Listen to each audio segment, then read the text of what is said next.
여러분 잘 지내고 계십니까? 주일날 교회에서 만나지 못한 지도 벌써 3주째입니다. 여러분 엄청 보고 싶습니다. 유대인들의 폭력을 피해 아테네로 피신한 바울이 데살로니가 교우들을 그리워했던 그 마음이 떠오릅니다. 애틋한 그 마음을 글로 적은 것이 데살로니가 전서였죠. 속히 코로나19 바이러스가 종식이 되어 동탄 하이교회 예배당에서 여러분들과 함께 예배하고 싶은 마음뿐입니다. 그때까지 건강 잘 챙기시기를 부탁드리겠습니다. 오늘 주일부터 당분간 오디오 녹음으로 함께 예배하도록 하겠습니다. 제가 왠지 라디오 DJ가 된 느낌이네요. 당분간은 저를 DJ로 생각하셔도 좋습니다. 오디오 예배가 굉장히 낯설죠? 저도 참 낯섭니다. 그러나 오디오 예배가 크게 어렵지는 않아요. 제가 이끄는 대로 여러분들께서 잘 따라와 주시면 되는 것입니다. 예배 형식은 우리가 평소에 드렸던 예배 폼과 크게 다르지 않습니다. 저의 진행에 귀 기울이시되 여러분들께서 준비해야 할 것이 있습니다. 먼저 예배 자리는 반드시 정돈해 주시고 여러분들의 복장도 정돈해 주시기를 바랍니다. 그리고 미리 배포한 주보를 펼쳐 주시고 성경 찬송가를 꼭 예배의 자리에 두셔야 합니다. 제 목소리가 잘 안 들릴 수도 있거든요. 그러니 스피커를 연결해 주시면 예배의 집중함에 도움이 되리라 생각합니다. 여러분들께서 준비할 것은 여기까지예요. 준비가 되셨습니까? 준비가 필요하시면 녹음 재생을 잠깐 멈추시고 준비해 주십시오. 자, 그러면 본격적으로 예배 자리로 나가겠습니다. 먼저 교회 소식을 알립니다. 오늘은 사순절 셋째 주일입니다. 그리스도의 고난과 십자가의 희생을 생각하며 경건한 시간을 가지시길 바랍니다. 코로나19가 확산되어 가정예배로 전환하여 드립니다. 특별히 세계적 재난으로 코로나19가 더욱 확산되어 가는 바 이 질병의 종식을 위해 여러분 특별히 기도해 주시기를 바랍니다. 4번 동탄 하이교회 둘러보기, 특별히 제가 집어넣은 광고인데요. 지금 현재 교회에서 공적인 집회만 제한할 뿐 개인 방문은 얼마든지 가능합니다. 여러분 주님의 몸된 교회를 방문해서요, 기도도 하시고 그리고 이곳저곳을 둘러보시고 살펴주시기를 부탁드리겠습니다. 온라인 헌금, 당분간 헌금은 온라인으로 드립니다. 헌금 입금 시 헌금 종류와 봉헌자를 꼭 입력해 주십시오. 예를 들어서 오하이 성도가 감사 헌금을 드릴 시 감오하이 이렇게 여러분 표시해 주시면 됩니다. 헌금 관련해서 평소에 제가 여러분들에게 잘 이야기 안 합니다. 자유의지를 가진 하나님의 자녀로서 봉헌 생활은 철저히 자발적으로 그렇게 하시길 바라는 마음에서입니다. 이번에 특별히 헌금 관련해 언급하는 이유는 온라인 헌금이 좀 익숙지 않아도 신경 써 주시기를 부탁드리기 위해서입니다. 아직 우리 교회는 교회 운영과 관련해 여러분들의 봉헌이 적잖은 영향이 있는 것이 사실이에요. 여러분들 봉헌 생활 잘 하시는 편입니다만 조금만 더 신경 써 주시기를 부탁드릴게요. 교회 계좌는 주보를 참고하시면 되겠습니다. 7번 기도 제목을 봐주십시오. 오늘 설교 후에 잠시 합심으로 기도하는 시간이 있어요. 이때 아래 기도 제목 4가지를 갖고 함께 우리가 합심해서 기도했으면 좋겠습니다.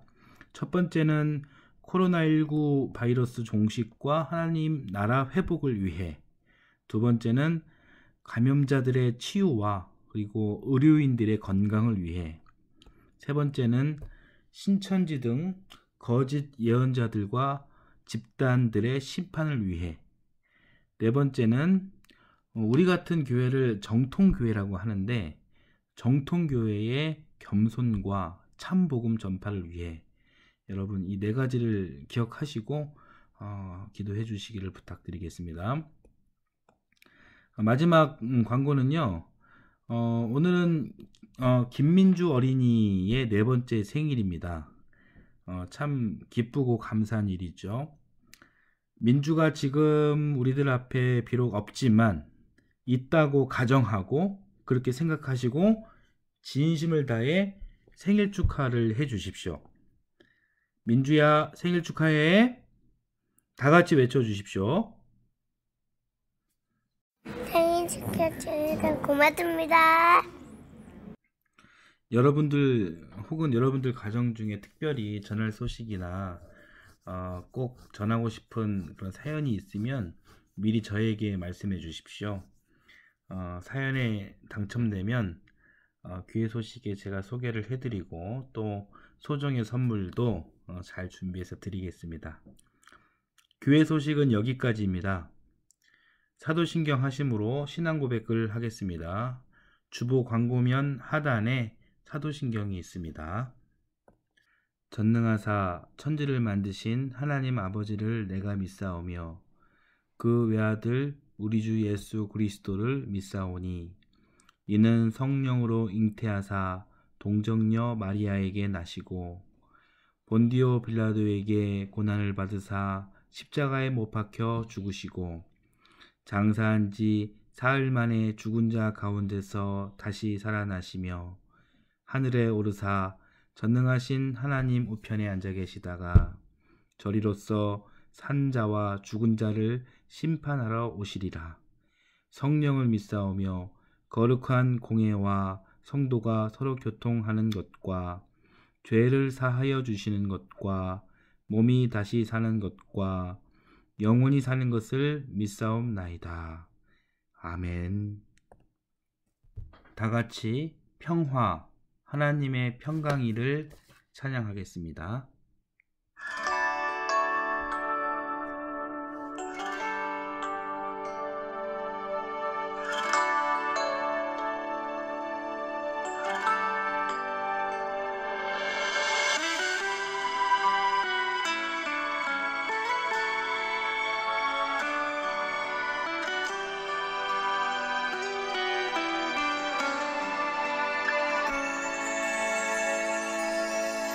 평화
교동문은 10번 시편 16편입니다. 하나님이여 나를 지켜주소서. 내가 주께 피하나이다.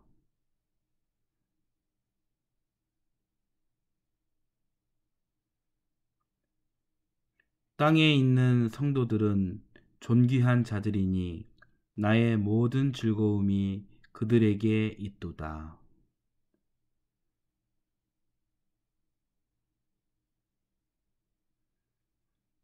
나는 그들이 드리는 피의 전제를 드리지 아니하며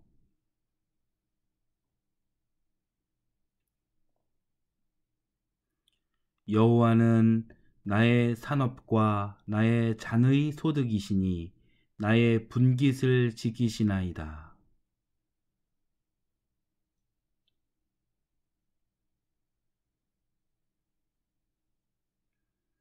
나를 훈계하신 여호와를 송축할지라.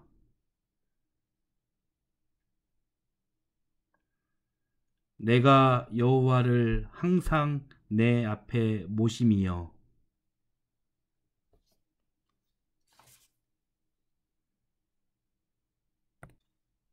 찬송가 9장 하늘에 가득 찬 영광의 하나님을 함께 찬송하겠습니다.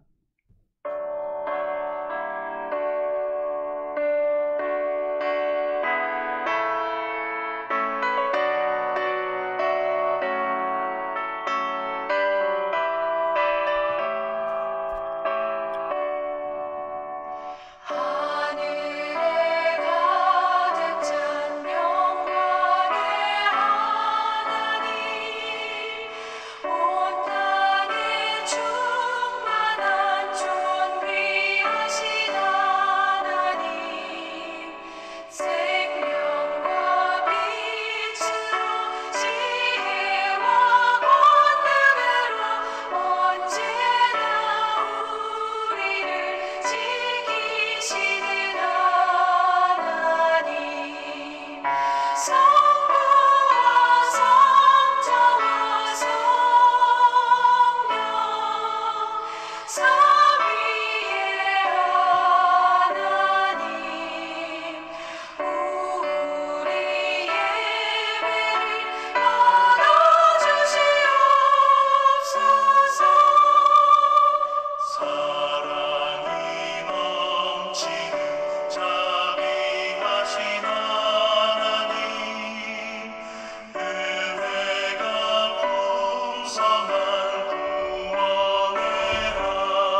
시간 우리를 대표해서 이규호 집사님께서 기도해 주시겠습니다. 사랑이 많으신 하나님 아버지, 지난 한 주간도 건강한 삶을 이어갈 수 있도록 보살펴 주신 은혜에 감사드립니다. 어느덧 사순절 셋째 주를 맞이하고 있습니다. 우리를 죽기까지 사랑하셔서 홀로 고난받으신 주님의 그 거룩한 십자가 사랑을 기억하고 묵상하며 깨닫는 한 주 되게 하옵소서. 허나 이 귀한 절기에 코로나19 바이러스로 성전 예배가 중단된 지 벌써 3주차에 접어들고 있습니다. 잡힐 듯 잡히지 않는 이 바이러스는 여전히 확산 일로에 있어 장기화 조짐이 확실시되고 있습니다. 코로나로 인해 중단된 전국의 모든 예배와 교제가 하루빨리 회복되게 도와주시고 다시 재개되는 예배에 하나님의 은혜가 가득하여 이 기회를 통해 하나님의 백성들이 예배와 교제의 소중함을 깨닫는 계기가 되게 하여 주옵소서. 코로나 바이러스로 확진 판정을 받은 확진자들과 함께하여 주사 아픈 육체와 죄책감으로 나약해진 영혼을 어루만져 주시고 하루속히 건강한 모습을 되찾을 수 있도록 인도하여 주옵소서. 또한 코로나19로 인해 밤낮으로 애쓰고 있는 현장의 의료진과 당국의 모든 관계자들의 건강과 체력을 허락해 주시고 두렵고 떨리는 마음을 붙잡아 주사 하루속히 가족들의 품으로 돌아갈 수 있도록 주님께서 인도해 주옵소서. 암담한 현실 속에 경제적으로 위협받고 있는 자영업자들과 직장인들이 도처에서 씨름하고 있습니다. 하루속히 이 사태가 진정될 수 있도록 우리로 힘 모아 기도하게 하옵소서. 특히 어떤 지역보다 대구 주민들이 고통스러운 시간을 보내고 있습니다. 그들의 아프고 힘든 마음들을 돌볼 수 있는 여유를 저희에게 허락하여 주시고 그들을 위해 기도하고 선한 마음을 품을 수 있는 사랑을 허락해 주옵소서. 이러한 사태의 한복판에 신천지라는 종교단체가 자리잡고 있습니다. 그 어느 때보다 힘든 시기를 겪고 있는 이웃들의 안전보다 교세 확장에만 여념이 없는 그들의 민낯이 집중 조명받으면서 서서히 실체가 드러나고 있습니다. 그간 주님의 거룩한 이름을 더럽히며 한국 기독교를 갉아먹던 이들 신천지와 그 외 수많은 이단 세력들에 빠져있는 사람들이 이번 기회에 진정한 하나님을 보게 하시고 참된 진리를 깨닫고 회심하는 기회가 되게 하여 주옵소서. 전지전능하신 주님, 저희는 이 힘겨운 싸움에서 아무것도 할 수 있는 것이 없습니다. 모든 생사화복을 주관하시는 주님께 잠자코 기도할 수밖에 없음을 고백하오니 저희를 긍휼히 여기시고 하루속히 코로나19 바이러스로부터 자유케 하여 주시옵소서. 말씀 전해주실 김모건 목사님과 그 가정과도 함께하여 주시고 위기 속 영육간에 더욱 강건케 하사 자칫 아버지와 소원해질 수 있는 이 어지러운 시기에 비록 서로 떨어져 있을지언정 주님의 어린 양들을 무사히 인도할 수 있는 영적 리더십을 허락하여 주옵소서. 말씀 선포하실 때에 성령님의 임재하심 가운데 오로지 주님의 말씀만이 살아 숨쉬게 해주시고 이 시국에 우리에게 진정 필요한 말씀을 통해 앞으로 변화될 삶에서 깨어있는 신앙인으로서의 자세를 바로잡는 귀한 은혜의 시간 되게 해주시옵소서. 모든 말씀 우리를 구원하신 예수 그리스도 이름으로 기도드립니다. 오늘 우리에게 주시는 말씀은 로마서 3장 1절에서 8절까지 말씀입니다. 청소년부 회장이신 유솔립 학생이 봉독하겠습니다. 그런즉 유대인의 나음이 무엇이며 할례의 유익이 무엇이뇨? 범사에 많으니 첫째는 저희가 하나님의 말씀을 맡았음이니라. 어떤 자들이 믿지 아니하였으면 어찌하리요? 그 믿지 아니함이 하나님의 미쁘심을 패하겠느뇨? 그럴 수 없느니라. 사람은 다 거짓되되 오직 하나님은 참되시다 할지어다. 기록된 바 주께서 주의 말씀에 의롭다함을 얻으시고 판단받으실 때에 이기려 하심이라 함과 같으니라. 그러나 우리 불의가 하나님의 의를 드러나게 하면 무슨 말하리요?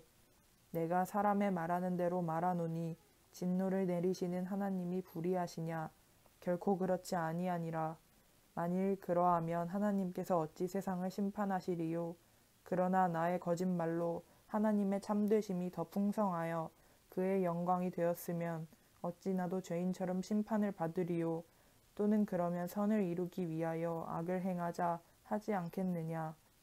어떤 이들이 이렇게 비방하여 우리가 이런 말을 한다고 하니 저희가 정죄받는 것이 옳으니라.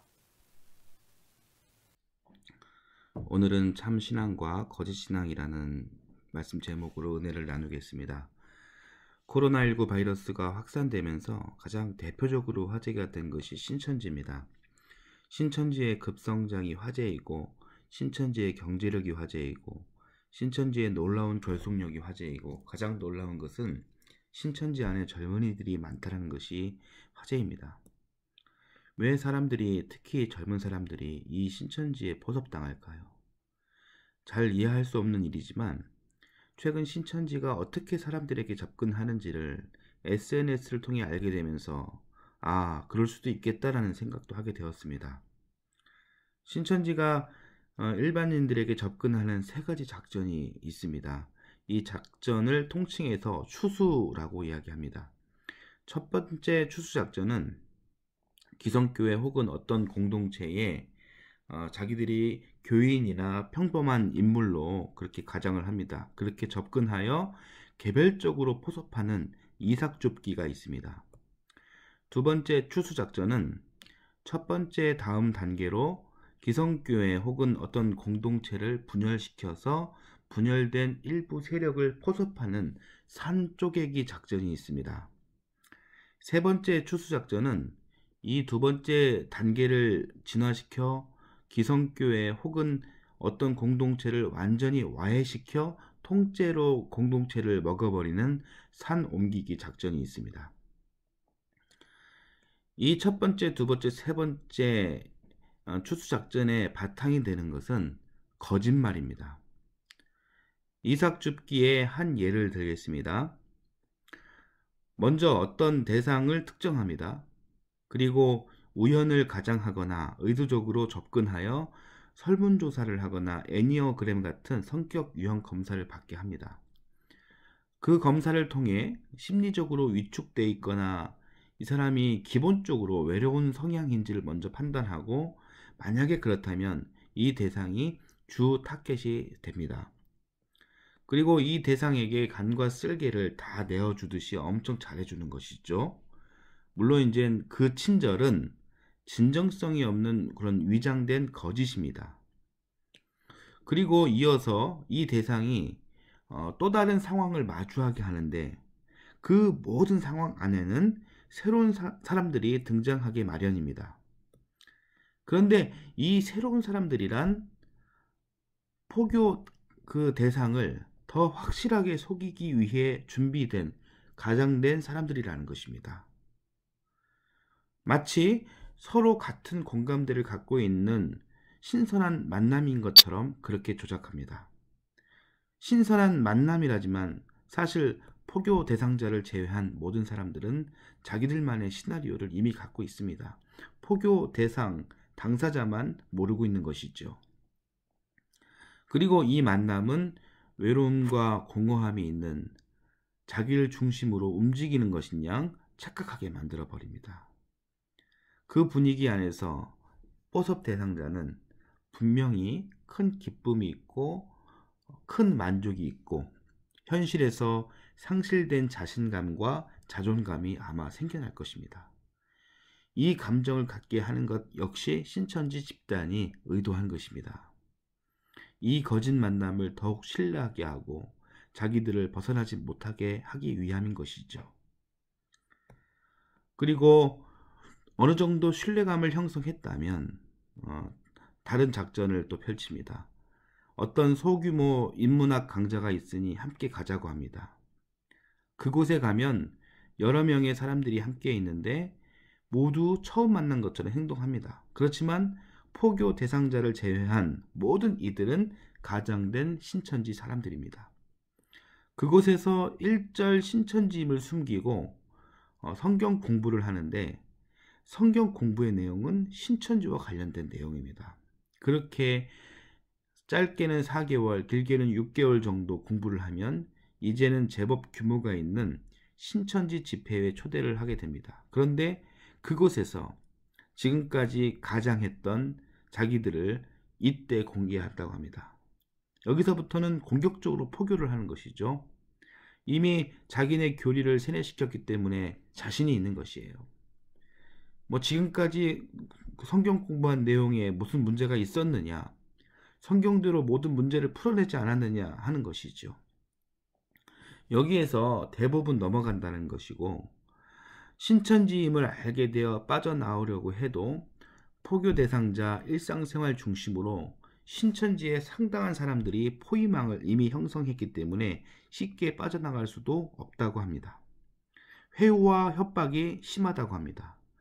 이 회유와 협박을 당한 사람들은 전화번호를 바꾸는 일은 물론 심하면 직장과 생활 공간을 포기하고 도망가는 일도 많다고 합니다. 또 하나의 예가 있습니다. 이것은 실제 13년 전에 저와 제가 당시 섬겼던 교회가 직접 당한 일입니다. 당시 우리 교회는 교인들이 20여 명밖에 없었고 교회 재정도 열악한 상태였습니다. 그러나 자가 건물이라 교회 부동산 가치는 꽤 높았습니다. 여하튼 그렇게 어렵게 교회가 운영되고 있었는데 어느 날 젠틀한 어느 노 부부가 우리 교회에 등록을 합니다. 정성껏 교회를 섬깁니다. 교인들을 살뜰히 챙깁니다. 수시로 자기 집에 우리를 초대하여 밥을 먹이며 섬깁니다. 재정이 열악한 교회에 헌금도 제법 많이 냅니다. 교회가 이 두 사람으로 인해 살 것 같았습니다. 그렇게 3년여 신앙생활을 했습니다. 그러던 어느 날 교회 안에서 장로를 세우자는 의견이 나왔습니다. 모두 찬성했습니다. 당연히 장로의 대상은 그 부부의 남편이었습니다. 장로 피택, 장로 장립이 일사천리로 진행됐습니다. 장로가 됐습니다. 그런데 이때부터 특이한 일이 벌어집니다. 여전히 그 장로는 교회와 교인을 잘 섬겼지만 목회자인 담임 목사님 가정을 멀리합니다. 부교육자였던 저에게 개별적으로 접근해 담임 목사님과 사모님을 음해하는 이야기를 하기 시작합니다. 처음에는 어리둥절했지만 이런 일이 시간이 갈수록 빈번해지자 저는 나에게 그런 이야기를 하지 말 것을 강하게 권면했습니다. 그러자 그 이후로부터 그 장로 부부와 교인들이 담임 목사님 가정과 저를 대하는 시선이 달라졌음을 느꼈습니다. 시간이 갈수록 점점 그런 모습이 노골화되었고 급기야 담임 목사님과 저를 배제한 사적 모임을 갖기 시작했습니다. 수십 년간 함께 신앙생활 해온 오래된 교인들도 점점 등을 돌렸습니다. 모든 것이 이상했습니다. 그러던 중 결정적인 한 사건이 터졌습니다. 어떤 한 여집사가 교회에 유언비어를 퍼뜨렸습니다. 내용인즉 담임 목사님이 자기에게 이성적으로 접근한다는 것과 자기에게 수시로 돈을 요구했다는 것입니다. 심지어는 담임 목사님이 돈 얼마를 준비해서 모 중학교 정문 앞에 서 있으라고 지시를 했고 차를 타고 온 담임 목사님이 창문을 열어 007 작전을 펼치듯 돈만 챙기고 유유히 사라졌다는 구체적인 정황까지 만들었습니다. 도저히 있을 수 없는 일들을 만들어 그것도 아주 구체적으로 꾸며내 교회 안에 유언비어를 퍼뜨리니 교회는 큰 혼란에 빠질 수밖에 없었습니다. 그 일이 있자 장로와 장로 부인은 목사님 댁에 찾아와 더 망신을 당하기 전에 교회를 떠나라고 요구했습니다. 목사님은 전부 유언비어라 설명했지만 이들은 전혀 믿지 않았습니다. 곤경에 빠진 담임 목사님은 더 이상 어떤 해명을 중단하고 일주일간 철야 기도에 매진했습니다. 그러던 중 유언비어를 퍼뜨린 여 집사가 담임 목사님을 찾아왔습니다. 그리고 고백했습니다. 목사님, 모든 것이 거짓말입니다. 모든 시나리오는 저 장로 부부가 꾸며낸 것입니다. 목사만 쫓아내면 교회 팔아서 수천만 원씩 나눠 가질 수 있다고 말했습니다. 장로인 자기가 신학 공부를 하고 있으니 여기 교회는 없애고 서울 어디에서 우리 같이 신앙생활 하자라고 이야기했다라는 것입니다. 알고 봤더니 장로는 교인들 대부분을 돈으로 매수하고 그 일을 벌였던 것입니다. 모든 일이 발각되자 그 일에 공모했던 장로 부부를 비롯한 모든 교인들이 전부 교회를 도망갔습니다. 저는 사법적 절차를 밟을까 생각도 했지만 담임 목사님은 교회가 지켜진 것만으로도 감사하다고 하셔서 그렇게 그 끔찍했던 시간을 종료하게 되었습니다. 13년 전 일입니다. 그러나 지금에서 이 사건이 소름 끼치듯 다시 떠오른 이유는 오늘에서야 알게 된 일입니다. 이 일이 바로 신천지의 산 옮기기 작전이었다라는 사실을 알았기 때문입니다. 최근 SNS를 통해 신천지 관계자가 설명하는 산 옮기기 추수 방법을 보게 되었습니다. 13년 전에 제가 경험한 일의 내용과 어쩜 완벽하게 똑같던지 그 장로 부부는 완벽한 신천지였던 것입니다. 소름이 돋았습니다. 모든 것이 거짓말이었습니다. 처음부터 끝까지 거짓이었습니다.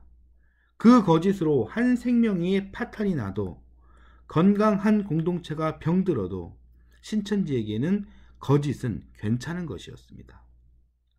실제로 그렇게 가르치고 있었습니다. 거짓말을 해도 괜찮다.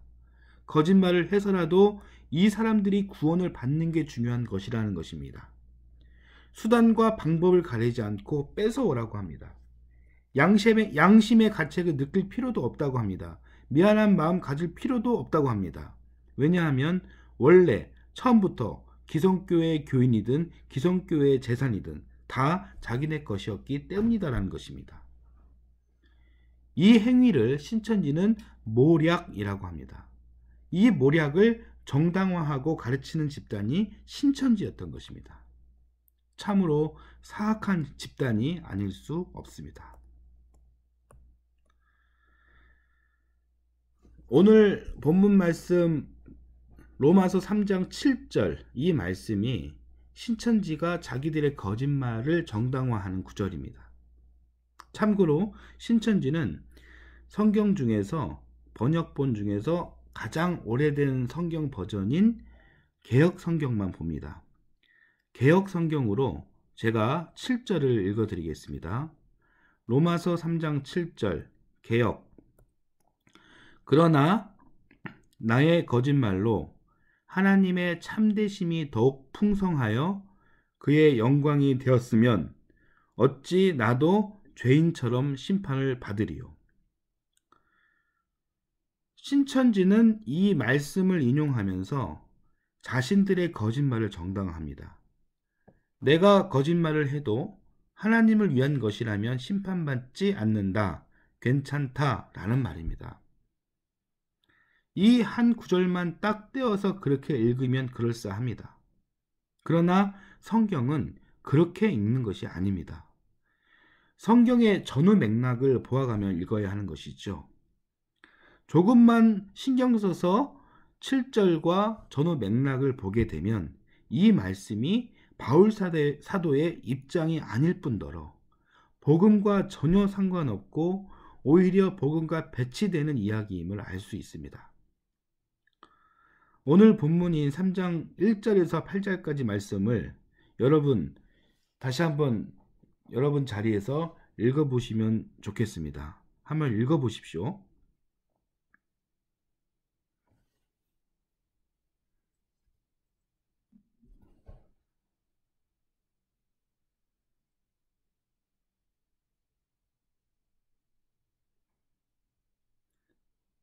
오늘 본문은 첫 번째, 바울 사도가 유대인들의 율법주의를 비판하는 내용이고, 두 번째, 율법주의자들의 논리를 바울 사도가 미리 추론하며 그 이야기를 바울 사도가 반박하는 내용으로 전개되어 있는 것입니다. 유대인들은 율법을 지키면 신실한 것, 지키지 못하면 신실하지 못한 것으로 규정하고 있는데, 그렇다면 만약 어떤 사람이 율법을 지키지 못하면 이미 구원을 약속하신 하나님의 신실함도 사라지는 것이냐? 바울은 지금 이렇게 반문을 하고 있는 것이죠. 그러면서 대답합니다.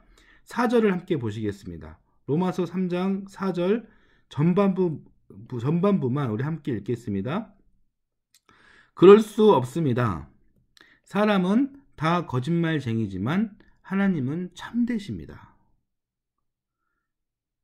그리고 신천지가 자기들 거짓말을 정당화하는 7절 말씀 역시 개역 버전 말씀이 아니라 새번역 버전으로 보면 이 이야기가 복음과 전혀 상관없는 내용임이 너무나도 자명해집니다.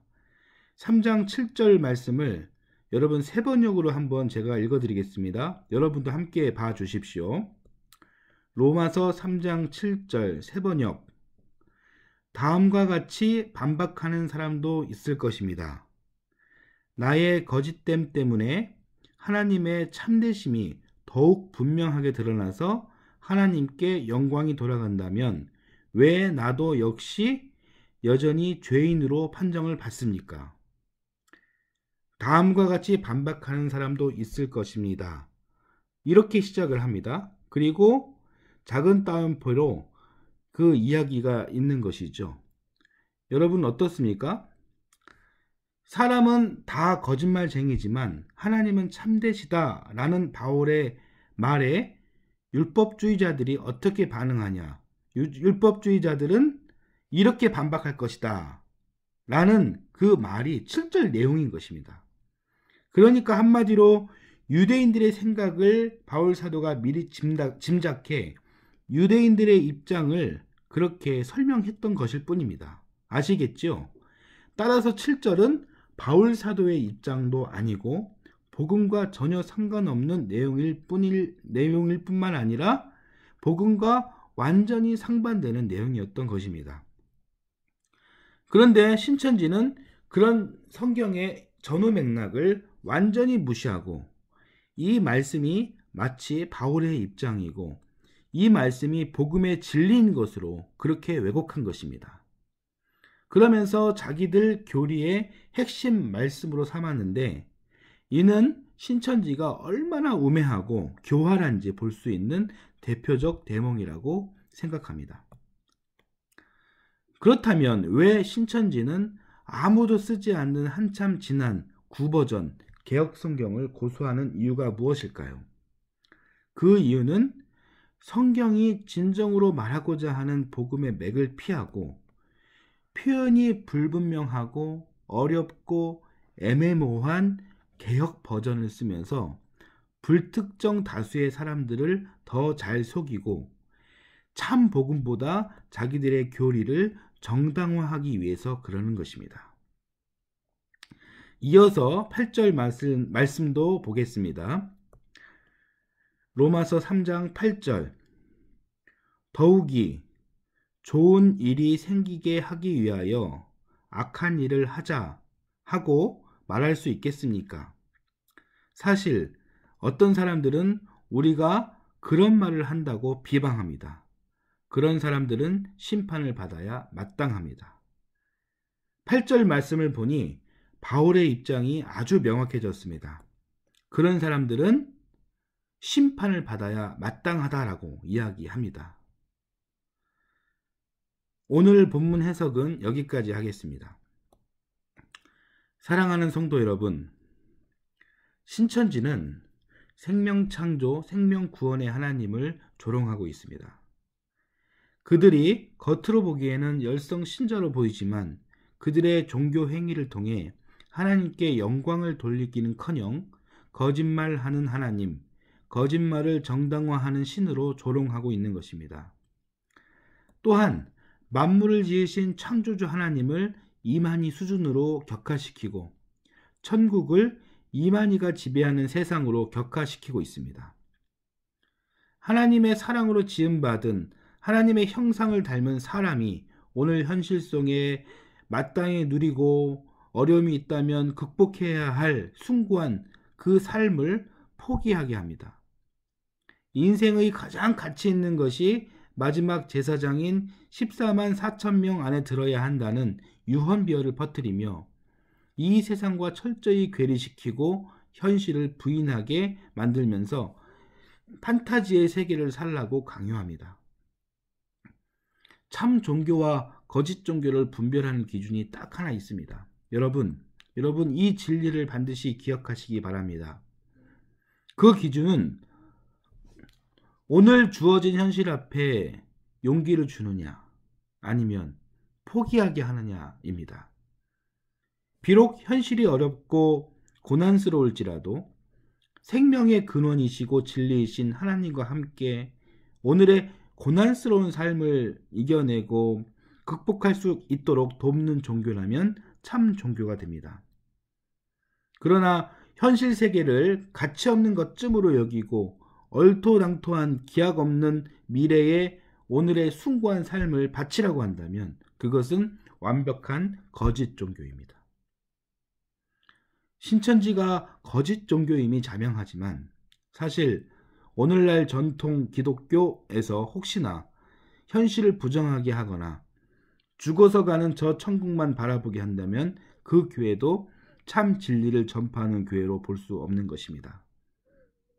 이번 기회에 한국의 정통 교회들도 반성하며 자신들의 모습을 되돌아보아야 합니다. 오늘 말씀을 마무리하겠습니다. 사랑하는 성도 여러분, 우리도 살면서 참으로 어려움을, 힘듦을 경험합니다. 그러면서 현실 앞에 실망할 때 참 많습니다. 아픕니다. 분명 나는 완벽하게 준비하고 계획했지만 내 뜻대로 일이 술술술 풀리지 않아 괴로울 때가 참 많습니다. 신앙인으로서 더 기도하고 더 봉사도 하고 더 성경 공부도 하고 헌금도 많이 냈지만 현실의 문제가 풀리기는커녕 더 엉키고 복잡해질 때 많습니다. 여기에 신앙하는 우리에게 큰 유혹이 있습니다. 하나님은 과연 계시는 것이냐? 하나님은 나의 기도를 들어주지 않으시는구나. 하나님은 무능하구나. 그렇게 하나님을 원망하고 부인하게 됩니다. 더 나아가서는 하나님을 절대자에서 끌어내어 철저히 이기적인 자기 요구에 복속시키고 하나님을 우물 안에 가둬버립니다. 하나님을 사유화합니다. 코로나19 그리고 신천지 사태를 보면서 신앙인인 우리는 새롭게 깨달아야 할 것이 있습니다. 그것은 우리 삶의 자리에서 어떤 어려움이 있다 할지라도 하나님의 자리를 탐하면 안 된다라는 것입니다. 우리들이 원하고 바라는 때가 있는 것처럼 하나님께서도 당신께서 원하시고 바라는 때가 있는 것입니다. 나의 때와 하나님 때의 간극 때문에 여러분 참 힘드시죠? 이해합니다. 기가 막힌 타이밍으로 나의 때와 하나님의 때가 맞춰지면 얼마나 좋겠습니까? 그러나 거의 그러지 못하죠. 하나님의 때가 참으로 더디게 여겨질 때가 아마 훨씬 더 많을 것입니다. 그래도 여러분, 하나님의 자녀인 여러분, 기다리십시오. 기다리는 여러분께 귀한 말씀 한 절을 선물로 드립니다. 요한복음 3장 16절, 17절 말씀입니다. 하나님께서 세상을 이처럼 사랑하셔서 외아들을 주셨으니 이는 그를 믿는 사람마다 멸망치 않고 영생을 얻게 하려는 것이다. 하나님께서 아들을 세상에 보내신 것은 세상을 심판하려는 것이 아니라 아들을 통하여 세상을 구원하시려는 것이다. 아멘. 이 말씀이 신앙하는 우리에게 가장 중요한 말씀입니다. 핵심은 무엇입니까? 나는 심판하러 온 것이 아니라 구원하러 왔다. 그렇습니다. 예수님은 심판하러 오신 것이 아니라 구원하러 오신 것입니다. 이것이 복음의 진리입니다. 이 복음의 진리를 굳게 믿으십시오. 구원의 예수님을 믿고 기다리십시오. 비록 오늘의 삶이 험난하지만 우리에게는 희망이 있습니다. 희망이 있는 우리의 자리에서 더욱 기도하며 기다려야 합니다. 이것이 우리 신앙의 기본입니다. 세상의 환난 앞에서 우리 신앙을 굳게 지킵시다. 임마누엘의 하나님의 숨결이 우리 삶 가운데 가득하길 예수님의 이름으로 축원합니다. 말씀은 여기까지 전하겠습니다. 이 시간은 우리가 합심으로 기도하는 시간입니다. 지금은 기도할 때입니다. 광고 시간에 말씀드린 대로 주보 광고면에 있는 기도 제목을 갖고 각 가정별로 기도하시면 되겠습니다. 잠시 녹음 플레이를 멈춰주시고 각 가정별로 기도하시고 기도가 끝나신 가정은 다시 플레이를 해주시면 되겠습니다. 다 같이 합심으로 기도하겠습니다.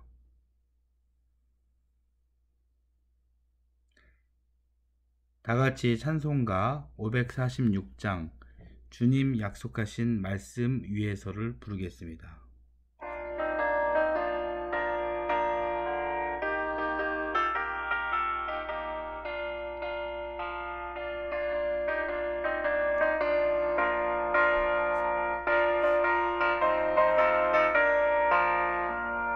주님 약속하신 말씀 위에서 영원토록 주를 찬송하리라.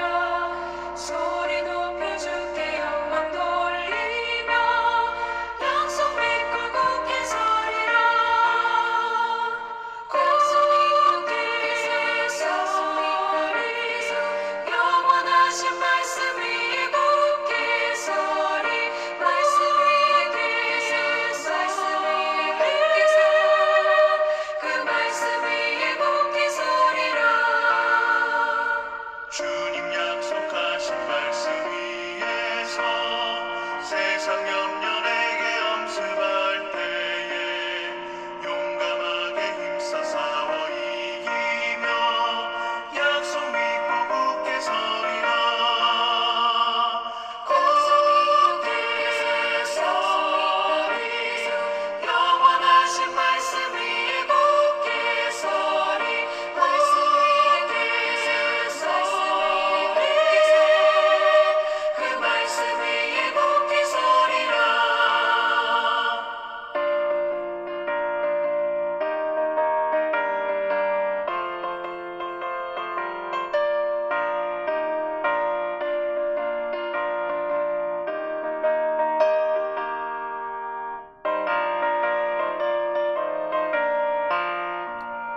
주님 약속하신 말씀 위에서 영원하신 주의 사랑을 믿고 성령으로 힘써 싸워 이기며 약속 믿고 굳게 서리라. 굳게 서리. 영원하신 말씀 위에 굳게 서리. 말씀 위에 그 말씀 위에 굳게 서리라. 주님 약속하신 말씀 위에서 성령 인도하는 대로 행하며 주님 품에 항상 안식 얻으며 약속 믿고 굳게 서리라. 약속 믿고 굳게 서리.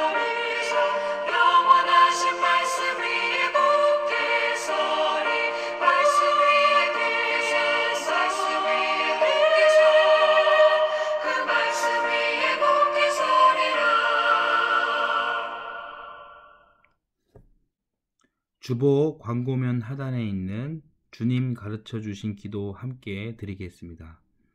주기도 후에 제가 축도함으로 3월 15일 가정예배를 모두 마치도록 하겠습니다. 하늘에 계신 우리 아버지여, 이름이 거룩히 여김을 받으시오며 나라의 임하옵시며 뜻이 하늘에서 이룬 것 같이 땅에서도 이루어지이다. 오늘날 우리에게 일용할 양식을 주옵시고 우리가 우리에게 죄지은 자를 사하여 준 것 같이 우리의 죄를 사하여 주옵시고 우리를 시험에 들게 하지 마옵시고 다만 악에서 구하옵소서. 대개 나라와 권세와 영광이 아버지께 영원히 싸움나이다. 아멘.